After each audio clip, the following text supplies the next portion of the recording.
नमस्कार, आप सभी का स्वागत है। आप देख रहे हैं न्यूज 24 और मैं हूं आपके साथ अंजलि आनंद। बुलेटिन की शुरुआत करते हैं। सबसे पहले बात करेंगे मराठा आरक्षण की बात। जी हां, मराठा आरक्षण को लेकर मनोज जारंगी का अनशन जारी है। मनोज जारंगी के अनशन का आज तीसरा दिन है और उनके समर्थन में मार्केट बंद का आह्वान भी किया गया है। आपको बता दें कि उनके समर्थन में एपीएमसी मार्केट भी बंद रहेगी। फूल, सब्जी, मसाला सहित सभी मार्केट बंद का आह्वान किया गया है। बड़ी खबर आपको बता दें, मनोज जारंगी के अनशन का आज तीसरा दिन है। उनके समर्थन में फूल, सब्जी, मसाला सहित सभी मार्केट बंद का आह्वान किया गया है। और आपको बता दें, कई वक्त से ये विरोध किया जा रहा है और तीसरा दिन है, अनशन पर है मनोज जारंगी। उन्होंने साफ तौर पर कहा है कि देखिए, जब तक आरक्षण नहीं मिलेगा तब तक अनशन जारी रहेगा।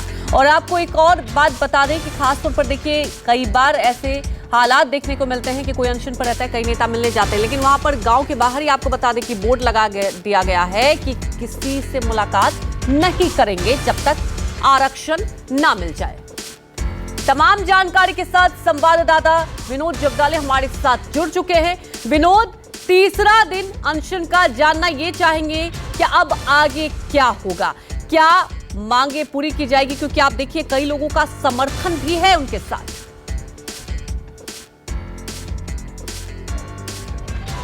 देखिए, आपने काफी सही बात कही है कि आगे क्या होगा। अब इसका फैसला महाराष्ट्र की सरकार को करना है, केंद्र की सरकार को करना है। हम फिलहाल अंतर वाली सराठी में पहुंच चुके हैं और ये नजारा देख लीजिए। थोड़ी देर में यहाँ पर मनोज जारंगी पाटिल की एक प्रेस कॉन्फ्रेंस होने वाली है और वो दिन में सिर्फ एक ही बार वो बात कर रहे हैं। कल यहाँ पर उनसे मिलने के लिए छत्रपति संभाजी महाराज आए थे, तो उनके हाथ से सिर्फ उन्होंने 2 दिन में 1 गिलास सिर्फ पानी पिया है। कल रात को यहाँ पर मेडिकल की टीम आई थी उनसे मिलने के लिए, लेकिन उन्होंने कहा कि पहले आरक्षण लाइए, उसके बाद ही मेडिकल की जांच वहां पर की जाएगी। गांव के बाहर ही बोर्ड लगाया गया है, यहाँ पर कोई नेता को प्रवेश नहीं है, चाहे सत्ता पक्ष का हो या विपक्ष का हो, किसी को भी यहाँ पर प्रवेश नहीं है। और एक ही बात कही गई है कि आरक्षण लाइए, आरक्षण का जीआर लेके आइए, तो आपका स्वागत वहां पर किया जाएगा। मनोज जारंगी पाटिल अड़े हुए हैं। उन्होंने साफ तौर पर कह दिया है कि इस बार आरक्षण की एक खुशी की यात्रा निकलेगी, नहीं तो मेरी अंतिम यात्रा निकलेगी, और वो पीछे हटने वाले नहीं हैं। अब उनकी प्रेस वार्ता यहाँ पर हो रही है। सुबह 11 बजे का वक्त था, अभी ये शुरू होने वाली है। मैं आपको बता दूं, महाराष्ट्र के, फिलहाल मराठवाड़ा की हम बात करें तो मराठवाड़ा में कम से कम 2500 गांव में अब ये फैसला किया गया है कि किसी भी नेता, किसी भी मंत्री, चाहे सत्ता पक्ष हो, विपक्ष हो या फिर विधायक हो, सांसद हो, सभी को वहां पर प्रवेश बंदी कर दी गई है। गांव में आने नहीं दिया जाएगा। अगर कोई जोर जबरदस्ती करता है तो कानून व्यवस्था की वहां पर बात बिगड़ सकती है। मराठवाड़ा के 2500 गांव शामिल हो चुके हैं। पहले दिन इस गांव की संख्या थी 700। अब दूसरे दिन ये जब रात में खबर आई है कि करीब 2500 गांव में यह फैसला हुआ है ग्रामस्थों का, गांव वालों का, कि किसी भी नेता को, किसी भी सांसद, एमपी हो, एमएलए हो, किसी को भी वहां पर प्रवेश नहीं दिया जाएगा। याद देखिए, पिछली बार जो 17 दिन का अनशन चला था, तब उस अनशन के लिए वहां पर समझाने के लिए महाराष्ट्र सरकार के तमाम मंत्री यहां पर पहुंचे थे। अंत में मुख्यमंत्री खुद पहुंचे थे। उन्होंने जूस पिलाया था और कहा था कि अनशन खत्म कीजिए, हम आपको 1 महीने का समय मांगते हैं। लेकिन मनोज जारंगी पाटिल ने कहा था कि हम आपको 40 दिन का समय देते हैं।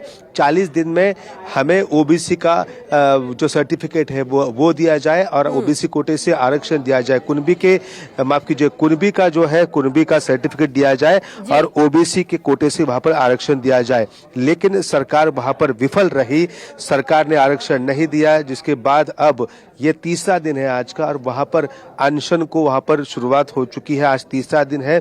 लगातार जो तबीयत है वो खराब होती जा रही है। फिलहाल जो हमारी ग्रामस्थों से बात हुई, मनोज जारंगी पाटिल का गला पूरी तरह बैठ चुका है, वो ज्यादा बात नहीं कर पा रहे हैं, बस एक प्रेस कॉन्फ्रेंस करेंगे।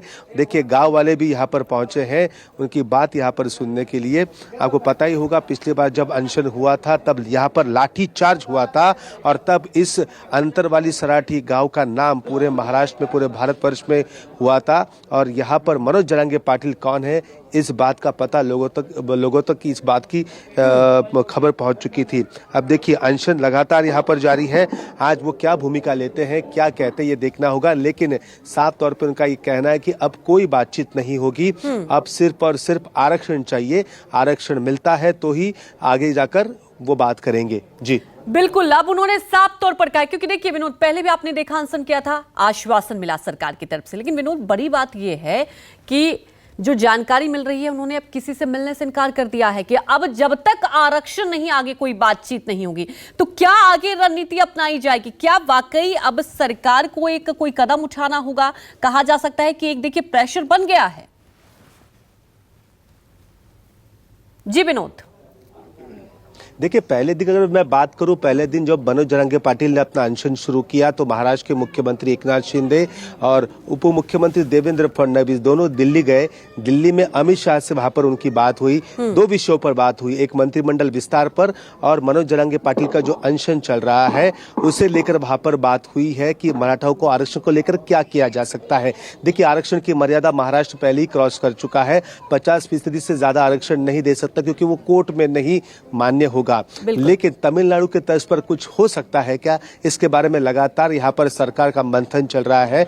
मनोज जरंगे पाटिल का कहना है सिर्फ आरक्षण की बात यहाँ पर नहीं, आरक्षण तो मुख्य मुद्दा है ही, लेकिन खुद सीएम ने इसी मंच से कहा था कि जब यहाँ पर लाठीचार्ज होने के बाद महाराष्ट्र में जो मराठाओं का आंदोलन हुआ था तो कई मराठाओं के जो कार्यकर्ता है समाज के, उन पर पुलिस के केसेस दर्ज हुए थे।